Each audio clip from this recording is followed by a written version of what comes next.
Hey, what's up, everybody? Garrett Jagaman from Celestial Oddities Radio and Celestial Oddities Para Seekers group. I wanted to go over a quick overview of our investigation from the May 29th, 30th, and 31st investigation of Bellaire Demon House in Bellaire, Ohio.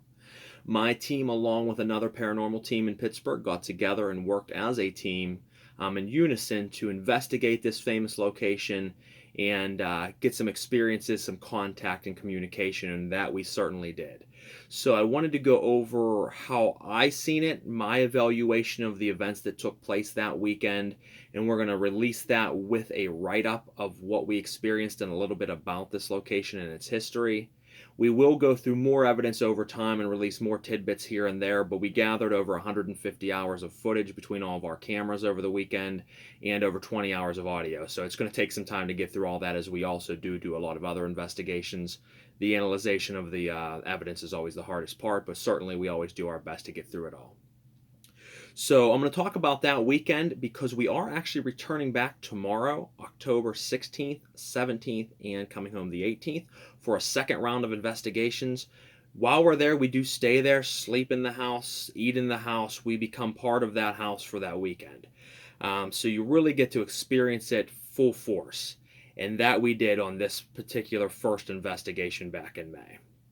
Now, from my perspective, me and one of my partners in my group, Sean Bowman, um, showed up a little bit early to the investigation to finalize any paperwork or things that needed done with Kristen, the homeowner.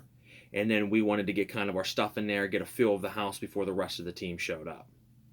This necklace right here, I want to take a sidestep, is a mala used for a lot of ritual purposes or prayer purposes. And I use this in my own specific work. For those that don't know, I'm a ceremonial magician. I do a lot of forms of high magic with Enochian angel magic and demonic magic and different things of that nature.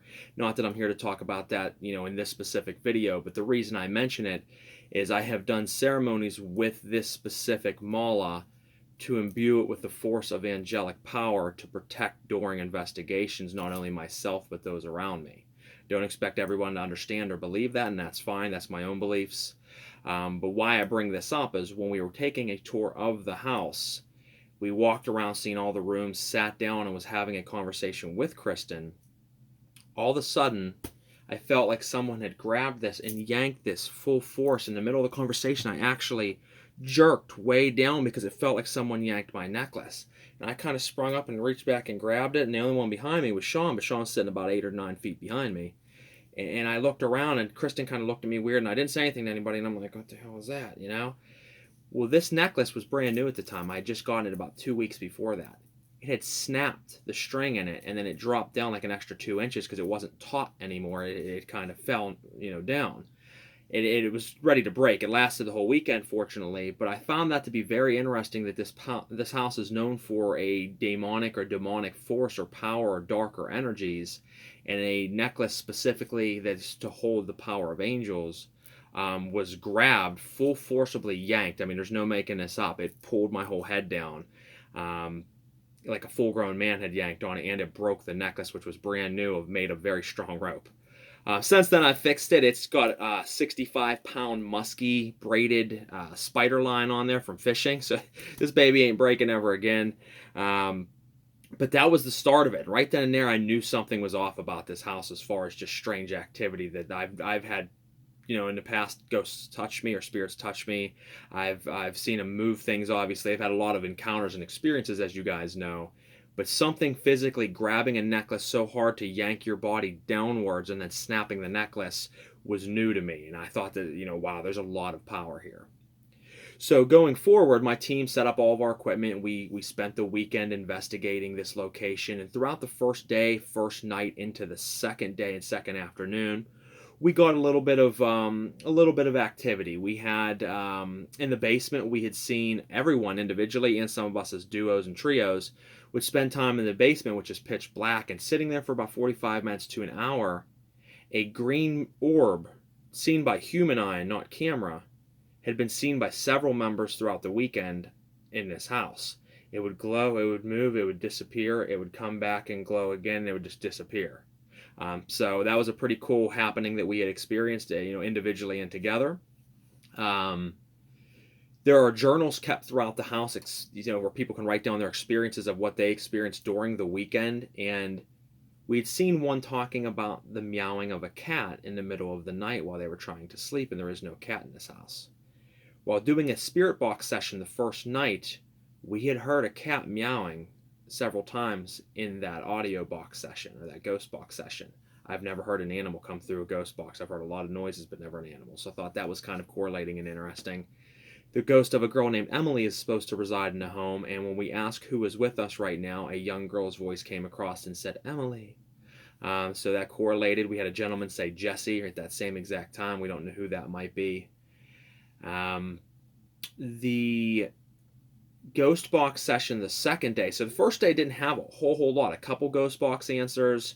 The necklace thing, which I think is pretty profound, but that happened before really anybody else was there. As a team, we really only heard the ghost box session, some EMF readings, some REM pod hits, things of that nature. Nothing too crazy and out of line. So I think some of the members of the team, were kind of thrown off and saying, "Oh, I thought there'd be more activity." And that's the thing, is you can never judge when it's going to happen. Sometimes it will, sometimes it won't, sometimes it's waiting. In this case was one of the times that it was waiting. Second night starts, some of the members already were ready to call quits of the other team. And I think that was more than just them wanting to quit. I think something was starting to play on emotions, which can happen. And we started a second ghost box session. This time we did headphones on, where that individual can only hear the spirit box and the answers coming through and not the team members asking the questions. They only hear the words being spit out from the person listening to the ghost box and don't hear what he's hearing. So it's a great way of connecting. I ask a question, he just spit out an answer that correlates to it, without either side hearing one another. And we were getting several hits that made sense. Vicky from the other team that we had, accompanying us that weekend, was doing it, and she started getting visions of slaves, which this house is known to have had slaves once upon a time in the home. Where that's interesting is several of the things she was calling out correlated with other things that we were having experienced in the house at that same time. And then out of nowhere, our DVR system, which is 4 cameras that are set up throughout the house connected to a flat screen TV, just shut off in the living room. It was the only thing we had on. The house was pitch black. It shut off completely. But the electric didn't go out. Our equipment was still all charging. It came back on to only a picture of one of the 4 cameras full screen instead of in 4s now. And it was the basement, and at the same time she called out, "Come here." So we found that to be very, very interesting. From that point, it started escalating very quickly. The answers, things happening around the house, noises happening. And then Vicky finished up her ghost box session, and I put on the headphones. Now, when I do that, I normally will meditate and start to channel. I get to a certain vibrational frequency in my mind where I connect to the energies of the home while listening to the ghost box session. And I feel that tunes it in even a little bit more to allow me to get very crystal clear answers and visionary aspects of it as well. And certainly during this investigation, I was getting visions of fragments of the home from different time periods. A fragment of the attic of a man standing in the corner of the attic, and I couldn't make out his face, but I seen the hat that he was wearing. He was very dark, in nature, like a shadow being of sorts. And there was a heavy feeling of just thickness in my mind as I was envisioning this. And the crazy part about this is once I envisioned him over the ghost box, it's rare to hear more than like 1-word answers or 2-syllable answers. I heard 3 entire sentences, that, and then it stopped. Now, that's never happened in hundreds of hours of ghost box sessions. I've never heard 3 complete full sentences, because it's scanning through radio stations, 3 to 4 radio stations per second. So to hear 3 full clear voice answers, 3 sentences, was pretty, magnificent. But it was in, I don't want to say a different language, it was in some type of dialect tone, some type of words that I have personally never heard. It didn't sound like a human language, and I know that sounds far out, but I'm just recapping my experience. And the craziest part about this is during these voices coming through, an arm grabbed me. I sprung out of my meditative state, shocked. I mean, it scared the hell out of me. I get deep. And when I opened my eyes, everyone in the room was pointing behind me in fear. And I turned around, and one of the other members of the team that we were doing the investigation with was in fetal position, holding his legs. He was crying. He was very emotional. He was talking in tongues, saying strange things that didn't make sense and correlate with anything else. Tones of his voice was changing. His emotions were going up and down. He snapped out of it, didn't know where he was or how he got where he was, what was going on. Then he snapped back in. There was a possession taking place at this point, of something taking over his emotions and his mind state, coming in and out. So that was very wild, obviously. And we performed, with my ceremonial magic, I do know how to do exorcisms, and I performed my version of an exorcism to get this thing out of him. And I know how crazy this sounds, guys, but that's what we had done. During that exorcism, the candles on the table started burning at high capacity, very, very brightly, much brighter than normal. Started sizzling and popping. You could feel the in the room, the vibration, the density. And then as I finished the ritual over in the stairwell, I had seen what I can only describe as a very large black mass engulf the stairwell and get bigger and bigger and bigger, and it was whatever had left him had filled up the stairwell, and I had seen it. It had seen me. It was almost like we were looking into each other's soul, so to speak. And I finished my banishing and finished my exorcism, and it vanished. The rest of that night, the next day, and then when we left, nothing. Silence. No ghost box answers.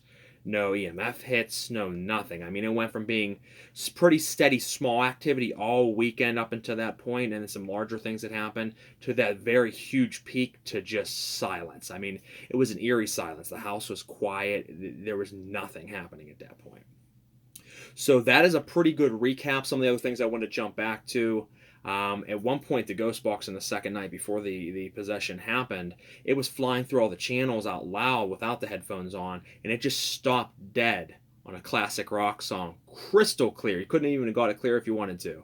And it started playing, which is odd as well. That's never happened before, where it's programmed to just keep going. Well, it just stopped on its own, dead on the channel, with the most clarity you could possibly ever program a radio to.